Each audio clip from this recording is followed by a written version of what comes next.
बिस्मिल्लाहिर्रहमानिर्रहीम। ये वीडियो क़यामत की मुख्तसर कैफियत के बारे में है। क़यामत से 40 साल 40 माह या हफ्ता पहले हज़रत इसराफील अलैहिस्सलाम एक ख़ास किस्म का सूर फूंकेंगे। इसकी आवाज़ इस कदर दहशतनाक और खौफनाक होगी कि तमाम जानदार चीज़ें, इंसान, चरिंद परिंद, ज़मीन के ऊपर रहने वाले और अंदर रहने वाले इस हौलनाक दहशत और खौफ से कांपने लगेंगे। बदन पर लर्जा और कभी-कभी चेहरों के रंग फक, दिलों की हरकत इंतहाई तेज़ होना शुरू हो जाएंगी। आंखें अंदर को बैठ जाएंगी और इसी हालत में सबको मौत आ जाएगी। आसमान फटकर बेजान जिस्म की तरह हो जाएंगे। सूरज, चांद, सितारे टूटकर बेनूर हो जाएंगे। दरियाओं में आग लगा दी जाएगी।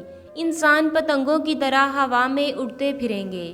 गर्ज ये कि आसमानों ज़मीन में एक ऐसा मंजर नज़र आएगा जो इससे पहले आपने कभी नहीं देखा होगा और मौजूदा निज़ाम दरहम बरहम हो जाएगा। ना कोई पहाड़ रहेगा, ना कोई दरख्त, ना कोई चश्मा, ना कोई बसने वाला होगा। इसके बाद अर्श इलाही से एक ख़ास किस्म की बारिश होगी जिसके पानी की यह तासीर होगी कि जिस पर भी पानी पहुँचेगा इसको सरसब्ज और ज़िंदा होने के काबिल कर देगा। फिर दोबारा इसराफील अलैहिस्सलाम को हुक्म होगा कि फिर सूर फूंको। चनाचा इस दफ़ा की आवाज़ में यह तासीर होगी कि तमाम रूहें अपने अपने जिस्मों में वापस लौट आएंगी और अब की दुनिया नए रंग में पैदा होगी। जब तमाम इंसानों को दोबारा ज़िंदा कर दिया जाएगा तो इन सब आदमियों के अलहदा-अलहदा जत्थे और लाइनें बना दी जाएंगी।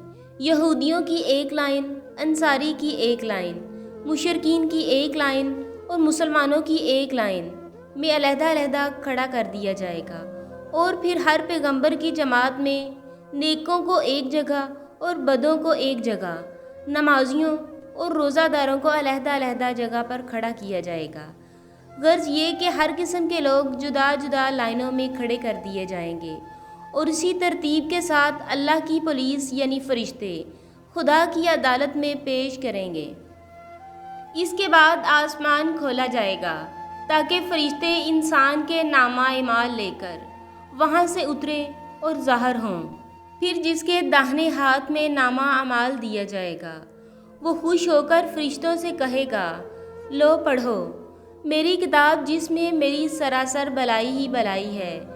मैं दिल से यकीन रखता था कि आखिरत में मुझे हिसाब देना होगा, इसीलिए तो मैं दुनिया में अपने नफ्स का ताबेदार ना था बल्कि खुदा की फरमाबरदारी का ख्याल रखता था।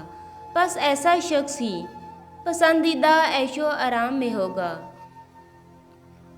और इसी पर बस नहीं होगा बल्कि ऊंचे ऊंचे मर्तबे वाली जन्नत में दाखिल होगा कि जिसके मकानात उम्दा, फर्श नफीस, सोने और चांदी के बर्तन होंगे। वहाँ पर बड़ी बड़ी नहरें जारी होंगी। दरख्त हरे भरे और फलों से लदे हुए होंगे कि झुके पड़े होंगे इस तौर से कि जिस फल की तरफ भी जन्नती इशारा करेगा इस फल का दरख्त अपनी टहनी फल से लदी हुई इसके पास ले आएगा और इनको खुशखबरी दी जाएगी कि खाओ और पियो, मज़े करो। इस चीज़ का बदला जो तुमने गुज़श्ता अयाम में मुर्दा दुनिया में अपने नफ्स के ख़िलाफ़ और अपनी ख्वाहिशात को छोड़कर अपने असली मालिक की अताअत की थी। और जिनके नामा अमाल उनके बाएं हाथ में दिए जाएंगे, बस वो इंतहाई हसरत के साथ कहेंगे कि आकाश ये नामा अमाल हमें ना मिलते और हमें अपने अमाल की खबर ना होती, क्योंकि नामा अमाल देखकर इन लोगों को बदअमालियाँ याद आएंगी और उससे इनकी रूह को सदमा पहुँचेगा। तो वो हसरत के साथ कहेंगे कि ऐ काश दुनिया की मौत ही मेरा फ़ैसला कर देती और मैं दोबारा ज़िंदा ना होता और ना ही इस अज़ाब में मुब्तला होता। हाय अफसोस, कुछ काम ना आया मेरा माल, हाय मैं क्या करूं, बर्बाद हो गया। वो लोग खुद ही अपने अमाल नामे देखकर शर्मिंदा और खौफज़दा हो जाएंगे, क्योंकि अमाल नामों के साथ हर जुर्म की तस्वीर भी होगी। जैसे किसी शख्स ने ज़ना किया या चोरी की زنا کرتے وقت یا چوری کرتے وقت اس کی تصویر لے لی جائے۔ دوسرے، زمین پر جو بھی جرم یا نیکی کی جائے گی، یہ زمین اللہ کے سامنے سب کچھ ظاہر کر دے گی۔ وہ لوگ اپنے نامہ اعمال دیکھ کر انکار کر دیں گے، لیکن ان کے جسم کا ایک ایک حصہ ان کے خلاف گواہی دے گا، اور قیامت کا ہر دن 50,000 سال کا ہوگا۔ لیکن اللہ تعالیٰ اپنی مخلوق کے حساب و کتاب سے 7-8 گھنٹے میں ہی فارغ ہو جائیں گے۔ پھر پرہیزگار اور فرما برداروں سے خطاب ہوگا، اے چین و آرام پانے والے نفس، تو اپنے رب کی رحمت کے سائے میں چل، اس طرح سے کہ تو اپنے مولا سے خوش اور مولا تجھ سے راضی، اور میرے خاص بندوں میں شامل ہو کر میری جنت میں داخل ہو جا۔ اب یہ لوگ جنت میں جانے کے لیے چلے جائیں گے۔ اس وقت جنت تو نظر آئے گی، لیکن وہاں پر جانے کا کوئی راستہ نہیں ملے گا۔ تب یہ لوگ حضرت آدم علیہ السلام کے پاس آئیں گے اور ان سے کہیں گے کہ اے ہمارے باپ، جنت کا راستہ کھول دیجئے۔ آدم علیہ السلام فرمائیں گے، بھائی میں اس کا اہل نہیں، تم ابراہیم علیہ السلام کے پاس جاؤ۔ غرض یہ کہ آخر میں جناب رسول اللہ صلی اللہ علیہ وآلہ وسلم کی سفارش سے جنت اور دوزخ کے درمیان ایک پل قائم کیا جائے گا، جس کو پل صراط کہتے ہیں، اور اس پر سے ان کو گزرنا ہوگا۔ اس وقت پھر شفاعت کی اجازت ہوگی، اور سب سے پہلے ہمارے رسول اللہ صلی اللہ علیہ وآلہ وسلم اپنی امت کو لے کر وہاں سے گزریں گے۔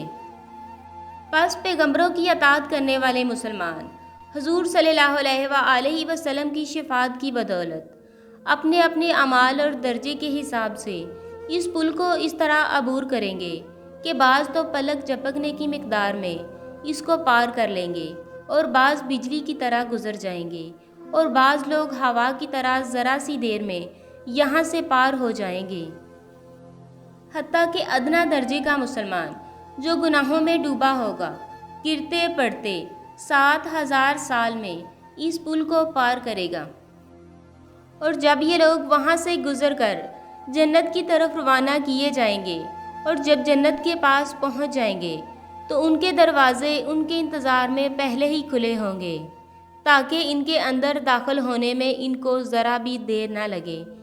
تو وہاں کے محافظ فرشتے جو ان کے استقبال کے لیے پہلے ہی وہاں موجود ہوں گے اور ان کو سلامی دیں گے، السلام علیکم، اور خوش آمدید کہیں گے کہ تم جنت میں ہمیشہ ہمیشہ کے لیے داخل ہو جاؤ۔